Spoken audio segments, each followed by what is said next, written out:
Welcome, everybody. Thanks for coming out tonight. For those that don't know me, my name is Chris Paparo. I am the manager of the Marine Sciences Center at Stony Brook, Southampton. I see a lot of people here in the room that I've met tonight, and I'm sure some new faces. So welcome. Thanks for coming out tonight. This is the last of the lecture series for this semester. So thanks. I hope you enjoyed all that we've offered this fall. We'll be starting up again these lectures in February.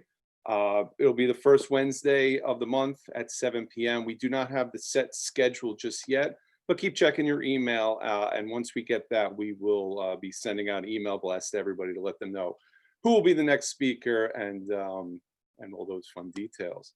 But tonight, I'm super excited about tonight's speaker, Dr. Matt Ajemian from Harbor Branch Oceanographic Institute.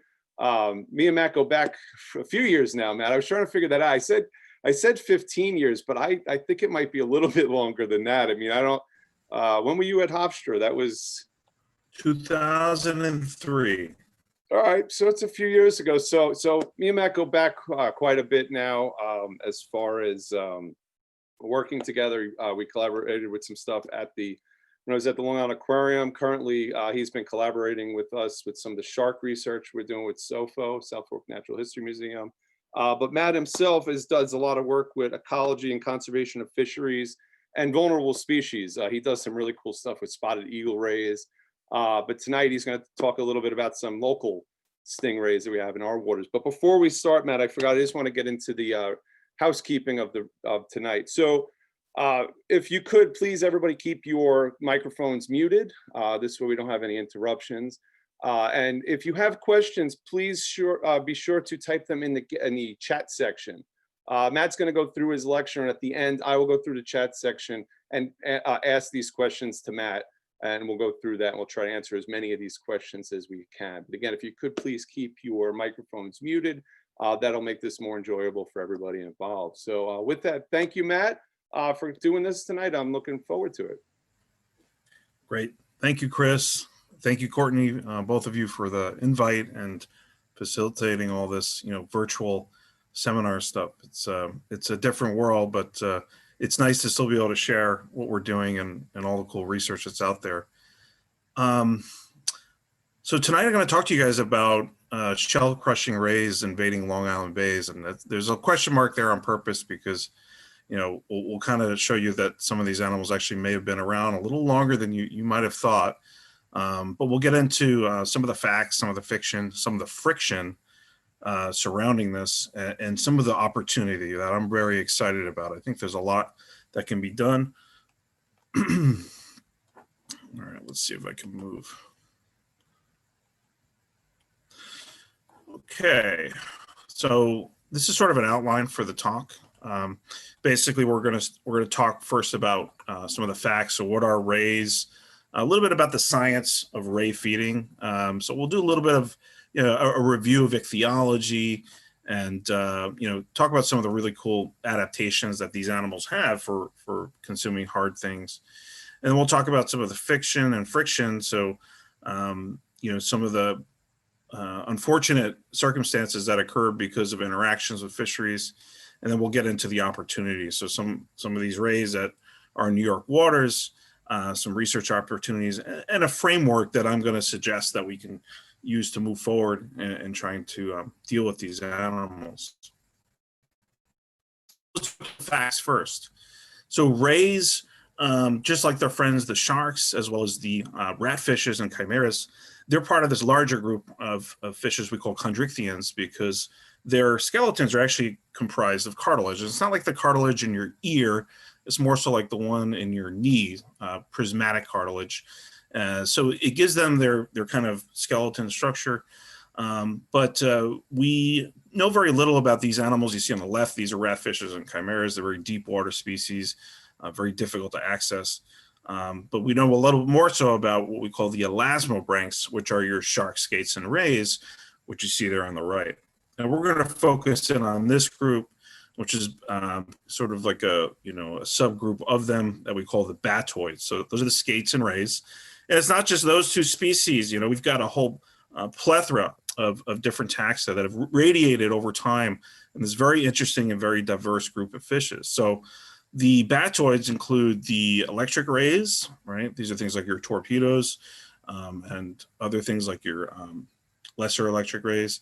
Sawfishes, which you may not have known is actually a type of ray. Skates, which you're probably very familiar with, particularly in Long Island. These are generally colder water type species. Then we have these things like guitar fishes, which are, very interesting. They kind of span the shark ray body plan. And then we have our stingrays, of course, which is potentially a little more diverse than you guys might have thought. Within that, what I've highlighted in red here are what we call the durophagous rays. And these are 4 genera of rays that possess really unique morphology that allow them to eat hard things. So that's what durophagous means. It literally means hard eating. And some of these animals can do this because they have the jaws and the teeth that allow them to really pick up and crush hard things. In addition, they have a tremendous amount of musculature around their jaws that allow them to do this as well. So what you're seeing on the bottom left here is a CT scan of a spotted eagle ray, and it's sort of rotated on its back, so you can kind of see its eyes here. And you see the jaws are in here in red, and then these little blue things are fused tooth plates. So within the jaw, you have something very interesting called trabecular cartilage. And I'll show you a better picture in a minute of what that looks like. And this is something that evolved in these genera of durophagous stingrays, but actually is still retained in things like mantas. And if you know anything about mantas, they're actually primarily filter feeding planktivores. So they still actually retain some of that architecture, but they don't necessarily use it. So what does that look like? So if we take the jaws, the upper and lower jaws that you see here on the bottom left, and take a cross section of them, there are these basically calcified struts that are within the jaw that give it, again, that strength and rigidity. And then on top of those, you have these, tooth plates. And the tooth plates are, again, very different in these rays. So on the right here, you see a cownose ray and a spotted eagle ray, because these tooth plates are fused together as one. So you have a real nice crushing surface, and they're flattened, so nice and smooth. And then on the left, I'm kind of showing you what a typical stingray set of teeth looks like. So a little more like a shark, as you might see, although there's certainly some variations there. So what can they do with these teeth? Well, they can really bust open different types of rays. Here's videos of some eagle rays. You can hear them kind of popping and grinding these clams that we're feeding them in captivity here. So again, that jaw architecture is absolutely crucial. Kind of hear that grinding and crushing there. And I think I got one with a hard clam. So yeah, you'll see this snap it, and then you'll see some of the shells getting spit out from the mouth too. Here's one feeding on something called a banded tulip. They tend to break those into larger pieces. Here's a clam getting crushed. Anyway, you get the picture. So even though they, have this machinery to pulverize and crush shells, their diet can actually include soft-bodied invertebrates. So things like very small crustaceans, like these amphipods that kind of gather in mass in the sand flats if you were to dig those up on the beach. So these animals, in particular cownose in this case, cownose rays, will sort of take advantage of locally abundant prey. And this is some work I did when I was a graduate student in the Dauphin Island Sea Lab. And what you can see here is, these pie charts are basically showing you the dietary composition. And bivalves are in purple here, and gastropods are in green. And so as you can see, those things, certainly at the smaller sizes, are very contribute a lot to the diet. But then as you get into these larger animals, actually, it gets quite diverse. And again, here are those crustaceans and the mature animals that you see in their diet, and even echinoderms like sand dollars. So you wouldn't think it, but sometimes we'll find cownose rays with their stomachs just absolutely chock full of sand dollars. And then the diet also varies in terms of where you are in the estuary. So this is the Gulf of Mexico. So as you move from left to right, you can kind of see that dietary composition changing with the availability of those items. So the point here is to show you that it's not necessarily a hard prey eating game. Sometimes these animals will take advantage of other things as well. And we made this, what's called a feeding strategy diagram when I was writing up this paper. What this basically does is kind of, it's a lot to look at, but what it's showing you is certain prey items in the diet. So here's polychaete worms, here are arc clams, here's Myolinea lateralis or dwarf surf clam, and how often they occur, right? So on left to right, on the right side being very often, and then when they're eaten, how much they're contributing to the diet. So you see a lot of variation here for cownose rays. And there are times where they'll heavily focus their efforts on things like sand dollars and amphipods, as I told you earlier, but there's not really just a single dominant prey item in their diet if you're looking at animals from the Gulf of Mexico. And very importantly, what we saw was no evidence of commercial species in their diet. So when I started this work in Alabama in 2006, there was a lot of concern that they were impacting oyster restoration. And we actually, after looking through 200 stomachs, really never found any evidence of oyster. But we think this might have to do, what they feed on has to do with, again, that availability. And this is something that is supported in the literature because people have been studying ray feeding actually for quite a long time. And what they've found in both places like New Zealand, which is the example on the left, as well as off North Carolina, is that these animals exhibit something called a threshold response, meaning that when food becomes abundant or reaches a certain threshold density, like you see here in these red dotted lines, the animals really start to gorge. And there's a lot of theories as to why this is. Is it animals taking advantage of an optimal situation? Some of you have probably heard of optimal foraging theory. Maybe you haven't. But the idea is that something triggers these animals to really start hyperphaging or feeding at very high rates. So we've seen this in the New Zealand eagle ray off of New Zealand in Tanaku Harbor. And then on the right here, we're showing something a little different here. We're looking at the mortality rate of bay scallops. And this was work done by the very recently late P. Peterson in North Carolina. And what they did was they basically put out tethered bay scallops along the migration route of cownose rays off of North Carolina. And what they found is that when the ambient density of bay scallops was, at a certain level, that they were getting 100% mortality of these scallops, presumably due to cownose rays. So the idea was that, again, that local density, which really turns these animals on, can really affect their foraging behavior. So these animals are obviously predators and play a role in the ecosystem, not only just by controlling prey populations, but it's also important to remember as they're feeding, and when they do create a lot of this sort of benthic disturbance. They're doing a lot more than just that. So on the top right there, you can kind of see a bit of a picture, and that's actually from a New Zealand eagle ray in, again, Tanaku Harbor.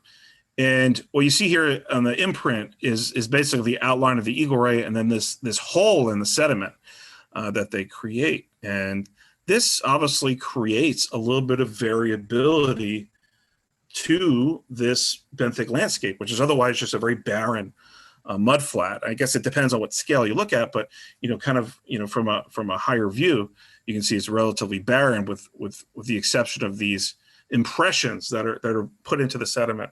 So these have been shown to create habitats for lots of other things. So they collect detritus or decaying matter, and then small fishes and crustaceans are attracted to these little feeding pits that these animals are creating. So there's a tremendous role in the ecosystem for that. And then actually some work that was recently done in the Chesapeake Bay has shown that some of the disturbances imposed by cownose rays actually help facilitate a more diverse benthic community, because the rays kind of, weed out these really kind of weedy and abundant species.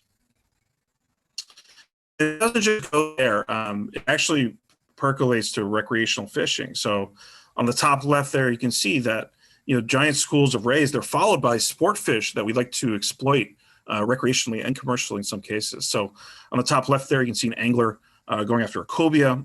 Cobia fishermen have known for years, to follow these ray schools. And then a little closer to my new home now in Florida is the cobia fishing that occurs off the giant manta migration that occurs here every spring. And then you can see on the bottom right and top right, permit, which are extremely important sport fish down here in Florida, as well as through the greater Caribbean. They love to track along spotted eagle rays, as well as your more traditional stingrays.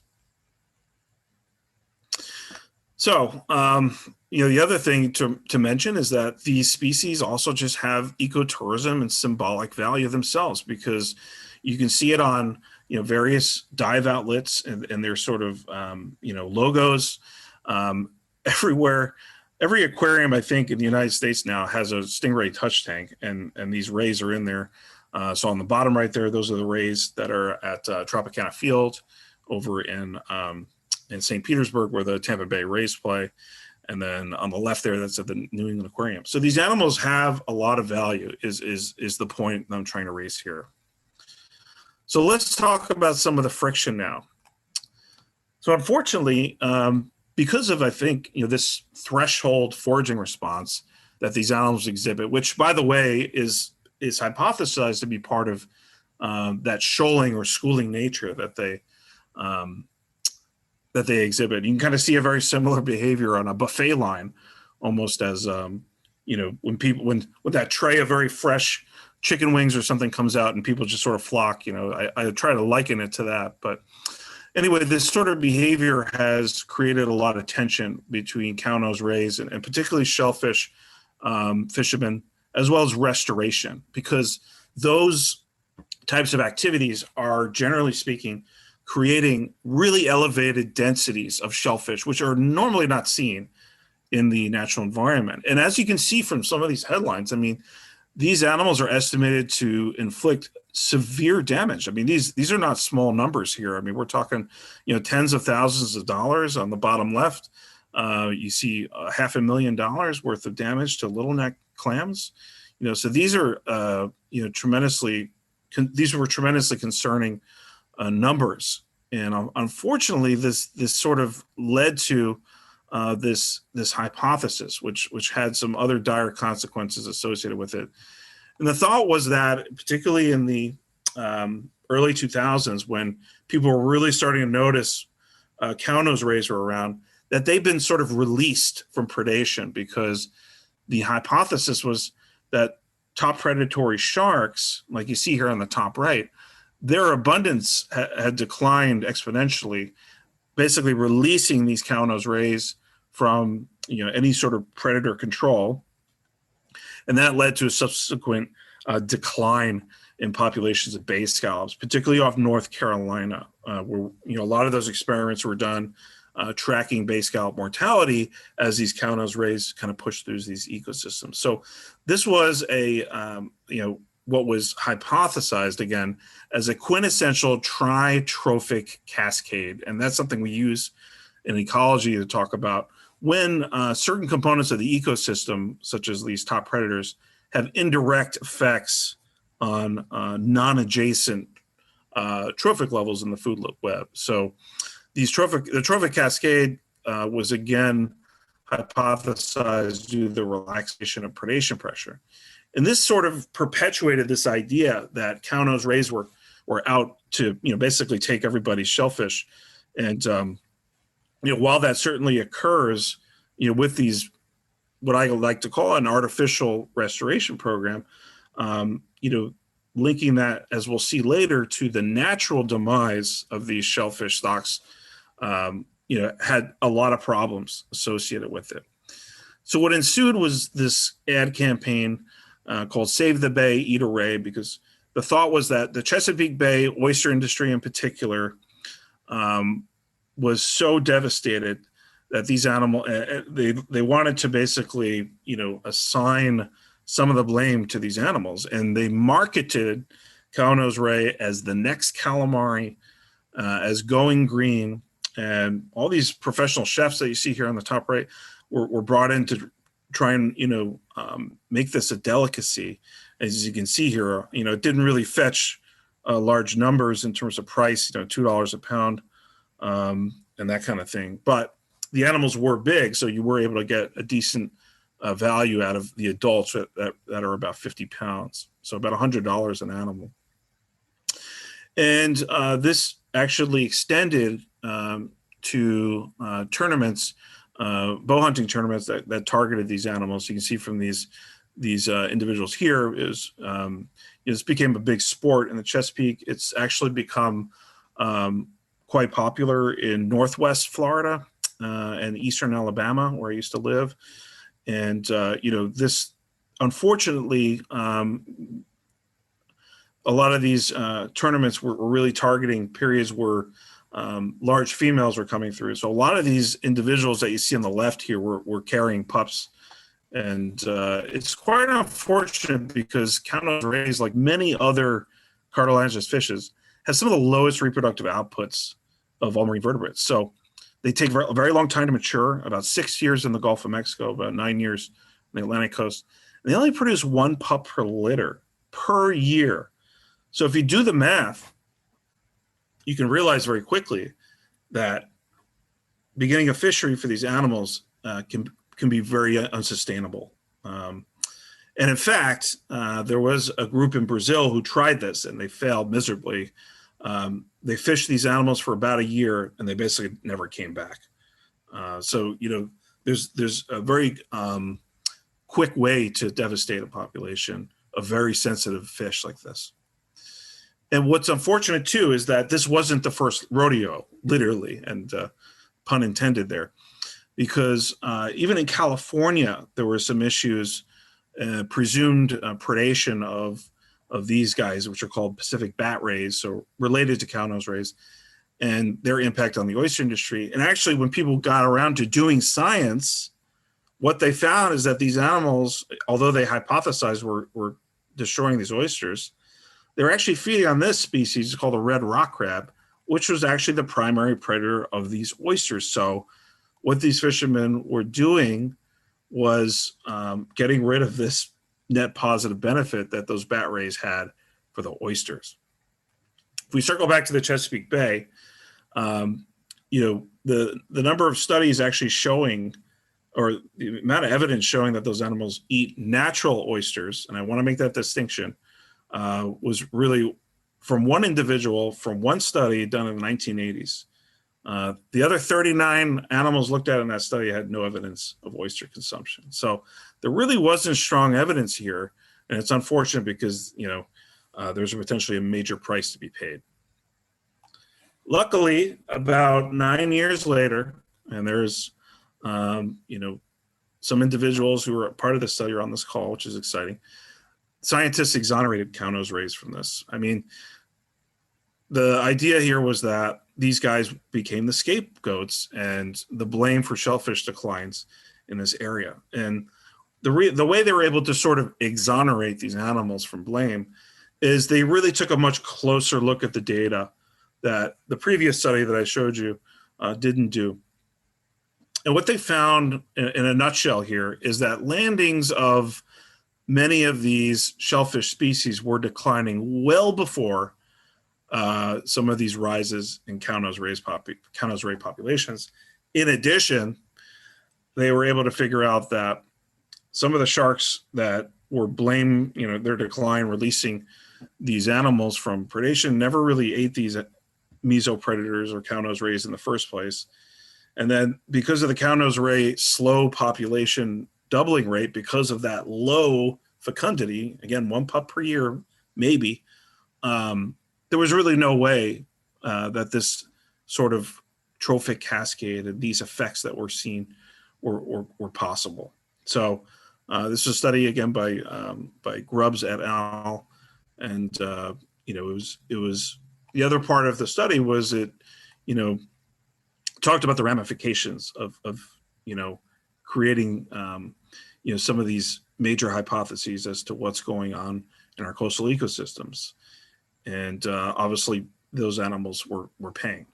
Now that said, it's not over. So, and again, I want to reiterate that restoration programs are still suffering and struggling from these predators. And in fact, there was a lot of work done recently in the Chesapeake to deter cownose rays using oyster shell overlays.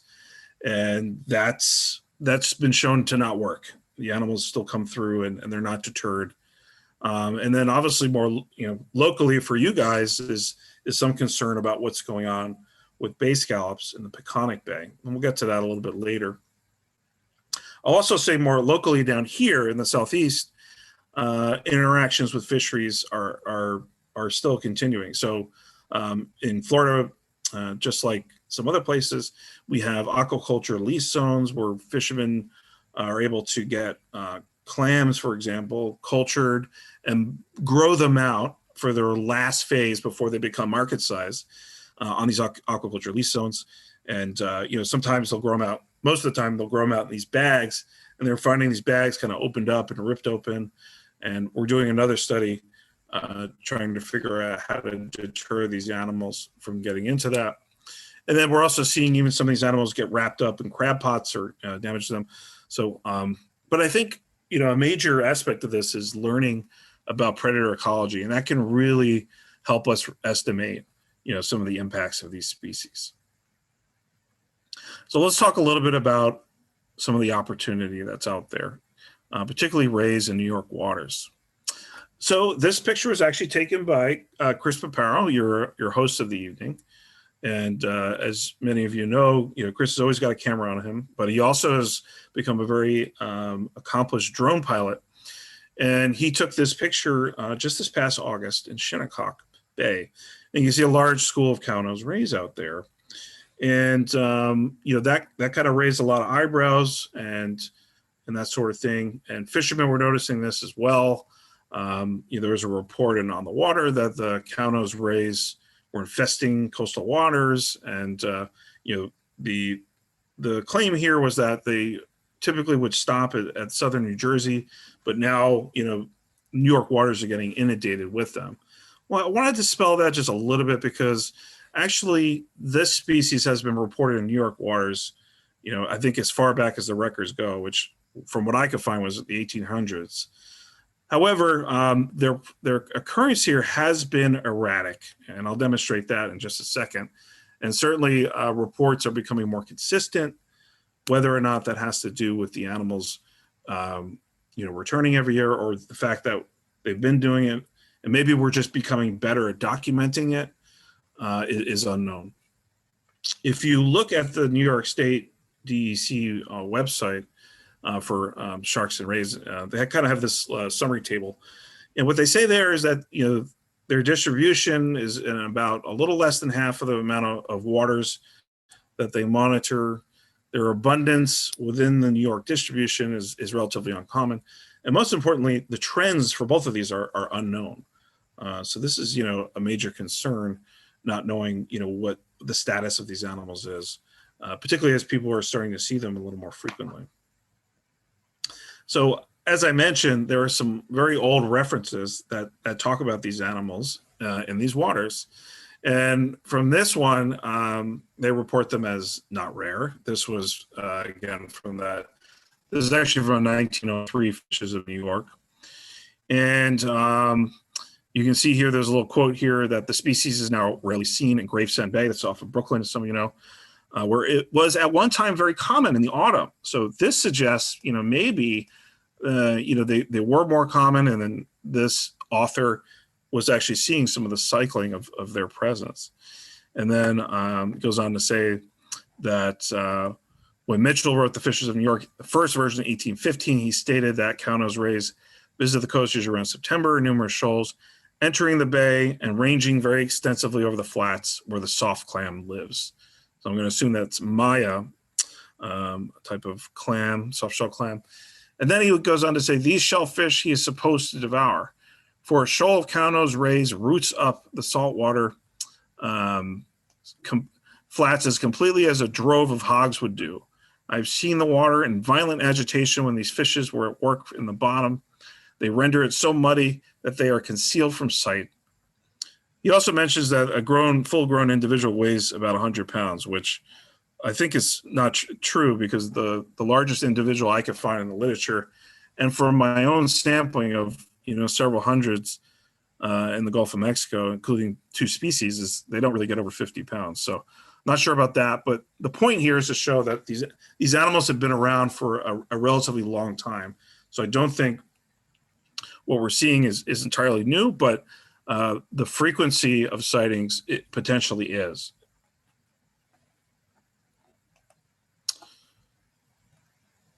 In fact, if you take a look at the Long Island Sound, even there's cownose being reported up there, and actually cownose have been reported as far north as Woods Hole, Massachusetts.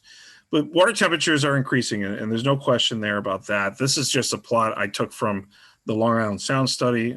This is from Niantic Bay up in Connecticut. You can kind of see there the last couple of years, the temperatures have been above 20 degrees.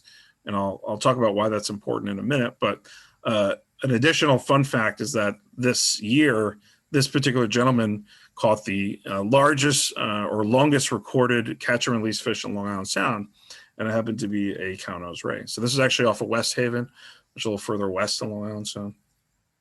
But I thought that was worth mentioning. So when I was finishing up my PhD, it kind of created this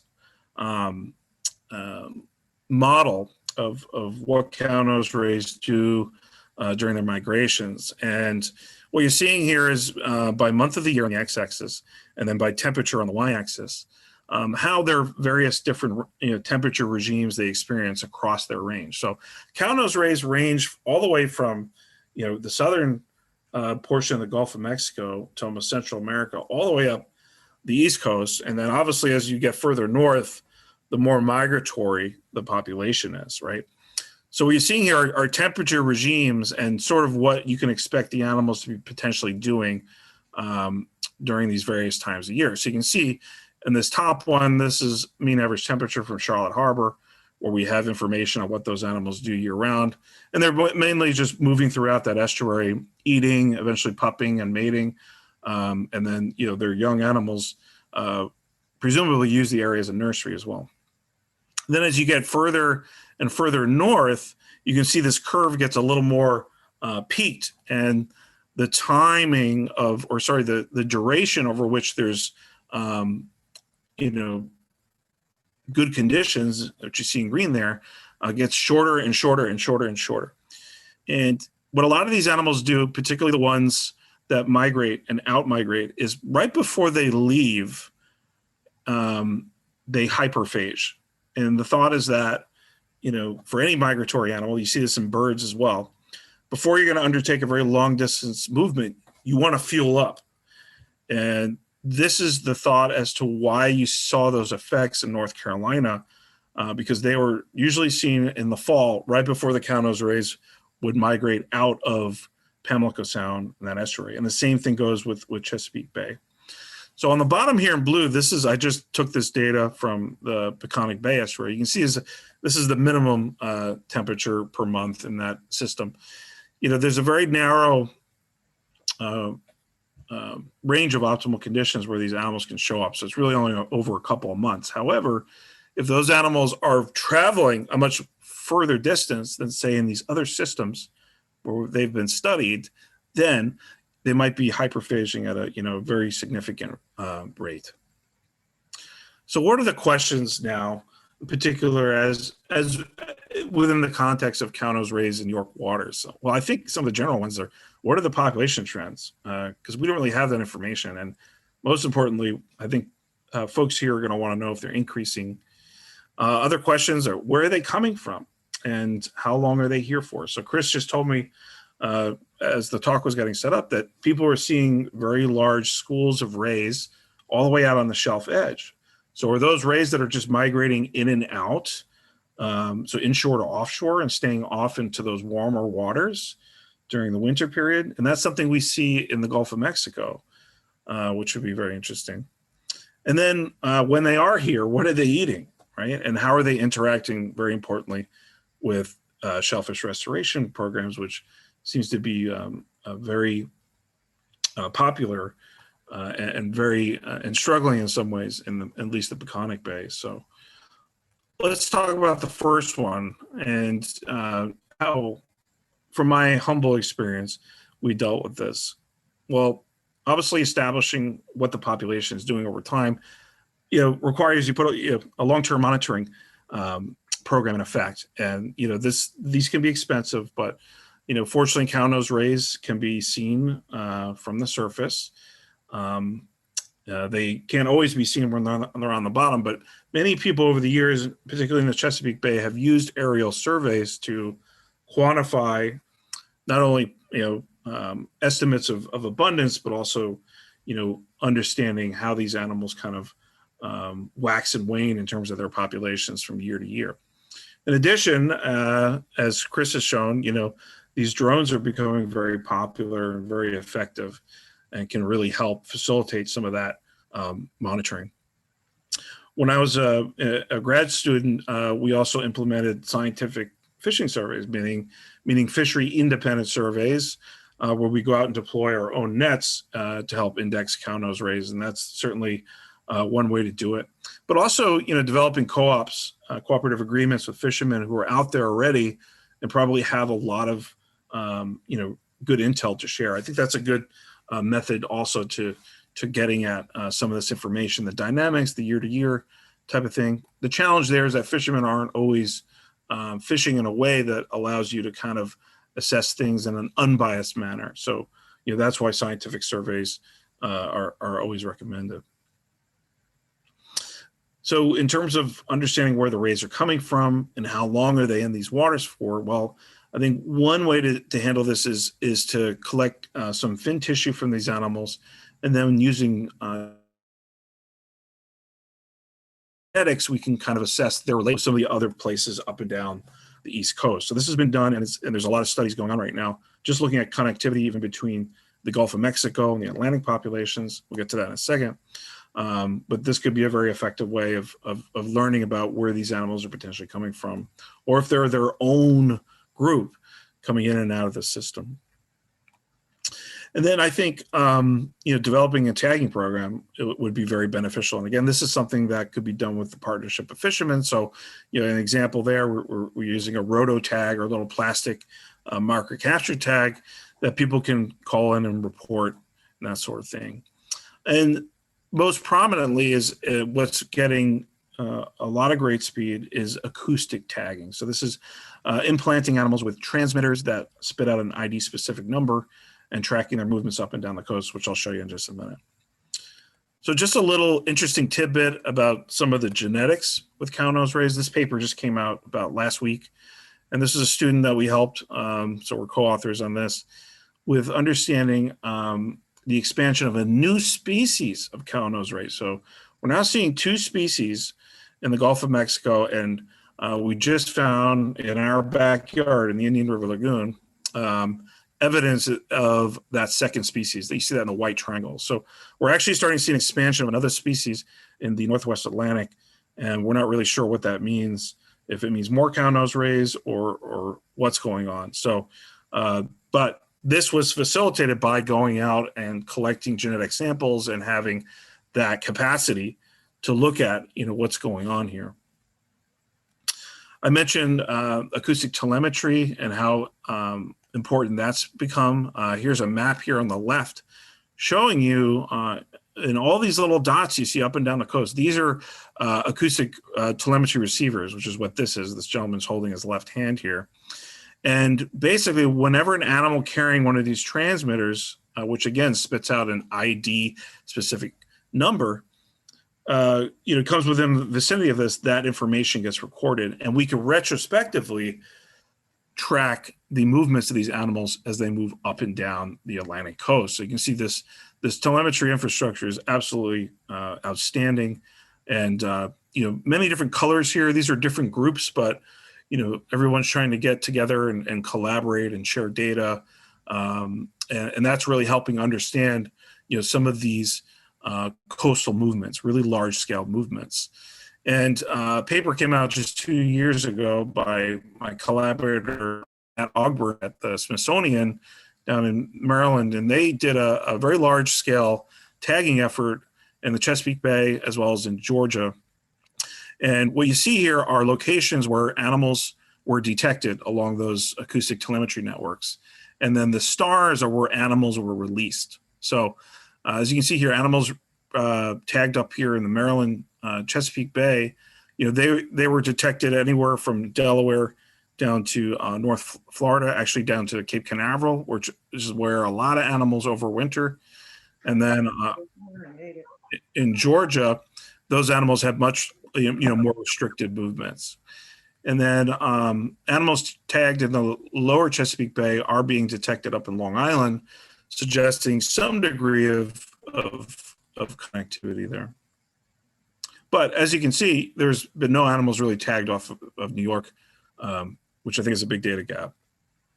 The other thing to mention is that these telemetry receivers can be arranged in higher densities in coastal areas where you can get an idea of the distribution of these animals on a more estuary scale. So, for example, in the Peconic Bay or Shinnecock Bay, if you guys, wanted to, and by you guys, I mean, if the scientific community was interested in doing this, this can be done. And we did this in the Mobile Bay estuary, again, where I worked as a graduate student. And you can see, at the time, we were very interested in how this distribution overlapped with some of the major oyster restoration areas. And actually, at the time, most of the restoration work was being done kind of in the middle of Mobile Bay. The Gulf of Mexico is out here, by the way, on the bottom. And you can see that the cownose rays, their distribution was very much restricted to the lower reaches of that estuary. And that was very important information in terms of understanding the impacts of those individuals on those programs. As far as understanding now what do they eat and how they're interacting with shellfish restoration programs, this can be done by performing diet analysis. And this is what I did in some of the references I stated earlier, where we basically, got dead specimens and opened up their stomach contents and tried to visually ID what they were consuming. Now, this can actually be very challenging for these types of species because, again, a lot of the times they're crushing things up. And when you open up their stomach contents, all you see is a pulverized mess of things. And, more recently, myself and others were starting to use DNA barcoding to help us understand what these animals are eating, because a lot of times we really just can't figure out what it is based on visual ID. Another way to look at, how these animals interact with certain habitats or, in particular shellfish restoration sites, is to manipulate their access to them and compare, for example, the mortality of some prey species in those manipulated areas versus kind of open access areas. And this is a very tried and true method for understanding predator impacts, and it has been really done, in the ecological community for some time. So what you can do is basically, as I'll show you here in a minute, I'll show you now, is mark, clams, so to speak, and put them on these tethers in these, what we call rebar stockades. And these are sort of the manipulated access sites, and compare the mortality of these species as compared to areas where all predators have access. So these open patches, as well as total protections or cages, basically nothing has access as your kind of procedural control, if you will. And we did this in Alabama, and we set this up off of the west end of Dauphin Island, pretty close to where I was living. We set up these major site matrices, and basically we're monitoring on a weekly basis mortality of these clams in these different systems. And what we found actually is that here's on our trial week on the x-axis, here are the two sites. And then on the y-axis, this is mortality of clams in those different types of systems. But we really saw no major effects, at least nothing to do with cownose ray presence, which you can see in this black dotted line. So trial week 5 is when the big pulse of cownose rays was evident, but while we had some increased mortality, we didn't see any differences between our manipulated access sites as well as the open access sites. So we did see a lot of blue crab predation, and in fact, individuals that were attracted to the stockade. So it's not a bomb-proof method for understanding predator impacts. And this is why I've been going into some newer methods to do this using acoustic and video recordings. So I'm just going to just briefly mention this project I'm involved with right now down in Sarasota Bay. This is being funded by Florida Sea Grant.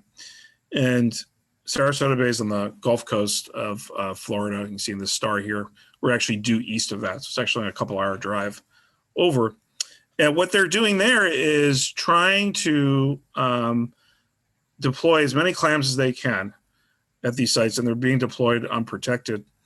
And these little push pins you see here are the clam deployment sites. This is mainly Mercenaria hard clam. And what we've been doing is trying to understand how predators are potentially attracted to this and maybe interacting with this as well, because again, they're being deployed unprotected. Although the size of these clams is quite large, some of the predators that we've been studying, such as the spotted eagle ray, have no problem consuming these types of clams. So what we're doing is we're going out and before and after these clam deployments you see here, we're deploying these audio video recorders that are basically long-term.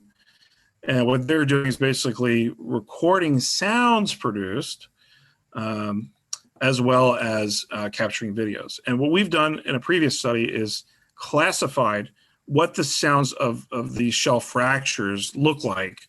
And this is a spectrogram of it here. And the spectrogram basically looks at the frequency of the sound, and what you see here in terms of red is the intensity or decibel strength of that sound. So you can actually, using kind of computational algorithms and machine learning, you can devise detectors, automated detectors, to look for things like this in long-term footage. So this is something we're just kind of getting involved with now. It may have some applicability to what some are talking about in terms of bay scallop restoration and impacts in Sarasota. But we're still kind of in the infancy of this, but it's potentially a transformative way of monitoring predator abundance and also how they're impacting some of these programs. So let me just wrap this up real quick. And we talked about some facts. Rays are quite diverse, and some of these species crush shells. Not all of them, but some of them do, and they have unique morphology to do so. Despite crushing shells, these rays also have other, ecosystem value and benefits. The friction and fiction is that the diet can overlap of these rays with the shellfish industry, and sometimes they're consuming commercially exploited mollusks, and obviously sometimes it can overlap with restoration, which is sometimes being done to restore depleted fisheries. So, however, you need to be careful about overstating their negative impacts, and obviously there can be conservation consequences, as we saw with the cownose ray down in the Chesapeake Bay. But the presence of cownose rays, and there's obviously other species of rays in New York waters too, like bullnose, I think is a good thing. And there's great potential for studies in the region, and obviously the effects on bay scallops and their restoration is uncertain, but I think, potentially using some new tools and coordinated efforts, there might be some opportunity to really understand what's going on before we assume what's going on. So this was, various projects over the years that have been supported by various funding agencies and great collaborators from other institutions. So I want to thank them, particularly my collaborators at Mote Marine Lab and the Smithsonian Environmental Research Center, as well as all the individuals who help in these collaborative telemetry networks that are really giving us the capacity now to track these animals and their migration patterns. I also want to put a shout out to Courtney and Chris and other staff from SoMAS who really helped facilitate this talk. And, you know, I wish I could have been there in person. And obviously, you know, especially because this was so close to Thanksgiving, I was actually hoping to visit my parents in Port Jefferson and give this talk in person for you guys. But hopefully there'll be an opportunity in the future. And thanks again for listening. You know, we talked about rays today, but in my group, we've been working on several other species of fishes, including white sharks and reef fish, and we're doing some work with Goliath grouper now. And this is our website, fisheco.org, if you want to learn a little bit more about some of these projects that we're doing. And then we also have, you know, social media handles and for Twitter as well as for Instagram. So thanks for your time, and I'm happy to entertain questions. Hey, Matt, this was great. Thank you so much. There's quite a bit there I had no idea about. Nothing that really totally new to me on that one. So that's really awesome. Yeah, so if anyone has questions, please type them into the chat and I will read them out. There is a couple questions in there now. So if you do have questions for Matt, please feel free to type them into the chat so that we can see them. But the first question I had was, is there anything known about the relative preferences for commercially important shellfish, all density dependent, and then epifaunal preferred over infaunal? So it's kind of three questions there. Yeah, so that's actually a great question. There has been some work done in the Chesapeake Bay area, the VIMS group, in particular, a gentleman named Bob Fisher. He's done a little bit of work in what we call, you know, these commingled trials where they would offer cownose rays, you know, different size clams and oysters and things like that at the same time. So there is some data looking at that, and yeah, I can certainly refer whoever asked that question to that study. So that would be a good one to look at. You know, as far as including commercially important and non-commercially important stuff, I don't think that's been done. But I will say this: when we did our experiments off of Dauphin Island, we were offering these, you know, and we weren't offering the rays. We were kind of deploying stuff and seeing if they would come by and eat them.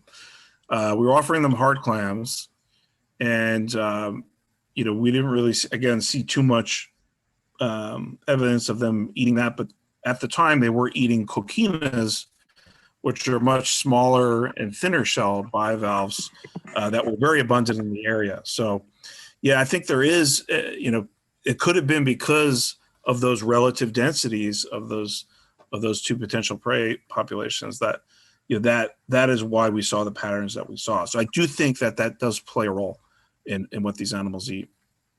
And the last question was, what was that one? Epifaunal preferred epifaunal versus infaunal. Yeah, no one's really done any work on that. You know, what we see, certainly as the animals get larger over ontogeny, they seem to be feeding on things that are deeper burrowing. So, for example, when the cownose rays are young, they're eating primarily, at least in, I could speak for the Mobile Bay estuary, eating small, like dwarf surf clams, which you don't really need to dig very deep to get to. They're quite abundant. They're kind of more of a weedy bivalve that you see in the diet there. And so that's, you know, I guess technically still infaunal. But I think, you know, at least the adults, you know, I think all of them have this capacity to kind of switch back and forth. So it probably has to do with, again, you know, what's abundant at the time. I would think if something was epifaunal and abundant, they would go for that first because it would obviate them having to dig at all, which is energetically, presumably energetically expensive to burrow out and pull out animals from the sediments. So that would be my hypothesis, but I don't think it's been tested. So I have a question for you, Matt, too. There's been a lot of talk with the bivalves, and I know there's a lot of seagrass people in the room tonight. Has there been any look into that as far as their feeding behavior through the mud, uprooting or destroying seagrass habitat? Yeah, some of the real seminal work on that was done in the Chesapeake Bay, particularly Bob Orth's work in the 70s, I want to say. So that they've, I believe, did some quantification of like acres disturbed, and really was able to identify that. When you kind of move a little further south into my neck of the woods in the Gulf of Mexico and the Florida East Coast, the seagrass composition is different, right? And you start getting species with much different, so like turtle grass and things like that. The blades are kind of thicker, than as wispy, and it seems like the rays don't necessarily feed in that quite as much. I don't have any data to suggest that that's just from anecdotal information. But the type of seagrass and the abundance, the densities, it may play a role in deterring those animals from feeding or attracting them, depending on what else is there with them. Cool. How are they handled to prevent being barbed? So when we're collecting them, they can, we typically, grab the animals by their spiracles. So they have an accessory breathing organ that most rays have, and some benthic sharks have. And it's sort of like a little cartilaginous. It's almost like grabbing them by the ear, but it's not really their ear. And that seems to be the best way to handle them. For safety and precautions, when we're pulling them out of nets and things like that, a lot of times the spines or the barbs will get wrapped up in the monofilament. So we typically would cut those, but those spines will grow back. So that's one of the safest ways to deal with it. It's obviously not the most ideal situation for the animal, but again, it grows back, and it's safety for you and the animal in the end. So that's one of the things we do. When you so cownose rays typically only have one or two barbs. I've never seen anything other, but animals like the spotted eagle ray on the left sometimes they'll have 7 of these barbs stacked up. And fortunately for these types of rays, these cownose and eagle rays, the barbs are at the base of the tail. They're kind of in a tuft. It's not like your true stingrays where the barbs are located further along the tail and it's very muscular. The tails in cownose and eagle rays, they're very wispy. There's not a lot of power there. So the only way you could really hurt yourself is by handling them. They don't kind of go up and stick people from what I've seen or experienced. Another question we have here. Were there any trends in the historic data that might explain the patchiness of their migration into New York waters? Did they show up here every X number of years, or were they more likely to migrate north in warmer temperature years? Right. I haven't really done that analysis. And I think part of the problem there is just not a ton of long-term monitoring data. There might be some avenues to get at that. For example, there are some, aerial surveys that occur for protected species like sea turtles and things like that. So there might be a way to maybe get at that, but unfortunately, I think there's a lot of data limitations to say one way or the other. We have another here. Great talk, Matt. Are you aware of any shellfish restoration programs have tried using stockades or other non-lethal ray exclusion methods? Yeah, stockades, not so much. I think the folks in the Chesapeake were experimenting with magnetic deterrents, right? So things that'll sharks and rays, as some of you may know, I mean, they're very sensitive to magnetic fields, as well as they have the capacity to detect electric potential and things like that. There was some work again by the folks at VIMS looking at that, but I just don't know how far they went. And then as far as stockades go, got to be careful because, like I said, and this is a problem I experienced from my own research, is that the stockades create habitat themselves. And I think, in my case, we might have even underestimated the cownose effects, because the stockades were actually attracting blue crabs, right? So it's basically like structure. That was also, we need to balance that by saying that that was done in primarily intertidal sandy areas where there really was no structure. So structure was limiting that situation. It might be a better, it might work better in let's say eelgrass habitats and that kind of thing, where there's already a lot of structure. So yeah, that's my response to that. Hopefully I answered that question. We got a couple questions in one big response here. So why are the rays in New York? Are they feeding, pupping? Lack of adult scallop cluckers in many areas is why we think large predators may be responsible for some scallop mortality. But we have also seen very few spider crabs in the last 2 fall surveys. Could the rays be eating them? Okay, so why are the rays in New York? Well, I think, seasonally there's some conditions, particularly in the late summer, that are conducive for the animals being there. I don't know if they're where they're coming from, if they're just an extension of this sort of mid-Atlantic population that we see migrating down to Florida and back up, and every year you just kind of get strays off of that kind of larger population. I'm not sure, and that's something we got to learn about, I think. And as far as their potential impact on spider crabs, it is possible that they're eating them at smaller sizes, and that could eventually work up to not having the bigger sizes out there. What was the cluckers question? So cluckers are the lack of adult scallop cluckers. So this was Steve Tettleback, who's our local scallop expert. Yeah. Cluckers generally are dead adults, I believe, is what they. Okay. If they're found open, but there's no meat, it's just a shell kind of just found. I'm assuming. Okay, gotcha. Yeah, I mean, I've never seen a ray do that, because they'll usually just pulverize the shell. That's how they get access to the tissues. I don't think they would pry it open. No, that's right. I think that's what he's getting at. They're seeing he said a lack of adult scallop cluckers in many areas is why they're thinking large predators might be responsible. I see. Yeah. It's completely possible. I mean, these animals have been shown to eat scallops elsewhere, particularly off North Carolina. So if the conditions are right, I mean, there's a potential for those interactions.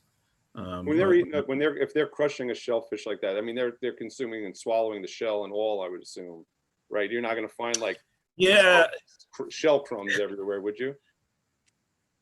Well, that's actually an interesting thing. So, yes. So cownose rays, for example, sometimes when we open up their stomachs, we'll see the actual shell broken up in there, right? But other times you kind of see them, just kind of winnowing things out. We've studied a lot more of this with eagle rays. Probably should ask somebody like Bob Fisher at VIMS about this and how the cownose deal with scallops. But I know from, for eagle rays, they'll actually spit the shells out as they're winnowing the meat. And in fact, if you look in their stomach contents, all you find is the meat. You don't see any shell, which is very frustrating, as you can imagine, if you're trying to identify what they're eating, because a lot of bivalve tissues look very similar. So anyway, I mean, I think you could find fragments of these shells and relate it to them, but that would require definitely some experiments to look at what the fracture properties of a shell from different predators looks like. I don't think that's been done too much, other than with like crabs and things like that. So we have a lot of data for eagle rays. We're going to be doing some experiments with cownose in the spring, so we might be able to get at some of that. So Steve added there that the lack of cluckers is not typical prior to 2019 when we saw the first mass mortalities. So yeah. Gotcha. Okay. So another question here. Typically, is on bottom culture in plastic bags netting susceptible to predation by cownose rays? Hard clams is what the question was. Yeah, it could be. So I can tell you, the folks in Cedar Key have had some interaction. So that's on the Gulf Coast of Florida, kind of around the Big Bend area. They have done a couple of things to mitigate that. So they really started kind of the mesh bags. I'm trying to remember the material, kind of like soft bag mesh, like you would have your dive gear in. That's been the primary way to grow out clams in on-bottom culture, at least in Florida. Then they kind of went to dipping that into a latex or plastic mesh that basically stiffens it. And then some folks, when they've had particularly cownose ray issues, they've also added layers of chicken wire on top of that. And that's actually something we're going to be looking at in the lab. We have a project that's funded by our state aquaculture license plate, especially license plate program. And one of the things we're doing is studying how rays deal with these different types of treatments to bottom culture, because there's a lot of anecdotal evidence, but there's really not any experimental work. So we're hoping to unveil some of this information. But yeah, so what people have done with hard clam cultures, they've done these various bag treatments.